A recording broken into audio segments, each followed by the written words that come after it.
usually my mentality is like, even if they are real, actionable death threats, I'm going to act like they're not real because I don't want it to fuck my day up. So I just kind of avoid thinking about it. I don't want to talk about it any further without revealing stuff, but I'll just say that what the fuck? This is some chatter saw this ancient copy pasta and got very upset. Please open this dude's chat because what in the fuck? This is a copy pasta chatter. Hello, Hassan. I'm an inconspicuous follower here and I've been watching you for some time. I've been a psychologist for about 5 years specializing in mental disabilities. You're currently in the middle phase. Like, you read this and you thought this was a good copy pasta chatter that freaked out over this? Like, you read this copy pasta and you thought this was a serious guy? I mean, he said middle phase. Like, what psychologist? First of all, he's not even saying he's a psychiatrist, he's saying he's a psychologist. So the person who wrote this doesn't even understand the distinction. That's number one. Number two, okay? I guess like psychologists specializing in mental disability is one thing. But the middle phase? What do you think the middle phase would be? It's a middle phase.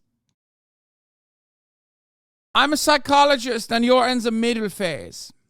It's a very real problem. The middle phase of your mental illness. I am the German psychologist. It's a phase in the middle. It's famous. If you're not a psychologist, please don't comment on middle phases. Yeah. Anyway, as far as death threats goes, okay, the one thing you can do is prepare yourself against possible stuff like that. You know what I mean? But more importantly than anything else, what I would suggest is not really thinking about it. Because the reality is, if it happens, it happens, and GG's. And if it doesn't happen, then it's better not to think about it.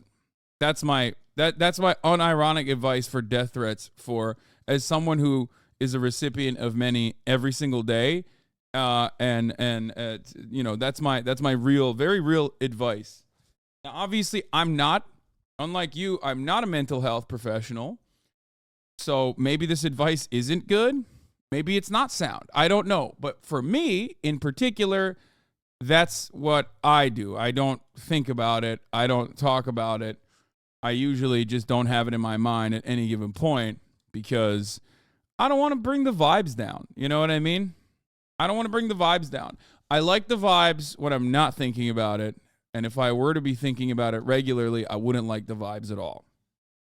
Not everyone's a 6'5" hunk like you. Well, that's the other thing. It's like, what am I supposed to do as a 6'5" guy? Do you think being 6'5" allows you to be bulletproof? No.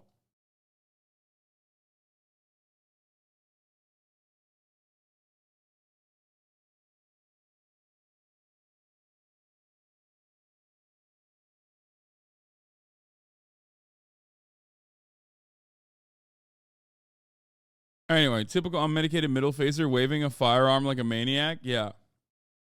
That's also another common aspect of being in the middle phase of mental illness. All right. Anyway, blast off, everybody. When Hassan asks a question, someone in chat has to answer. It's the law. Yeah.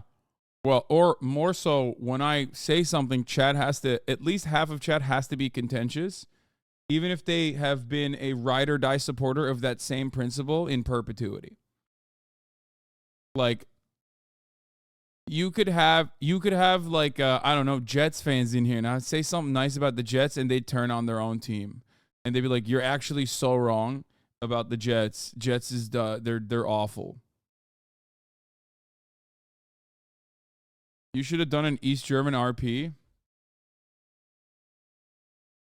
Being a Jets fan is in the middle phase. Being a Jets fan is in the final phase of being the worst kind of mentally ill, like the bad kind, not even the cool kind. I don't know what I'm saying.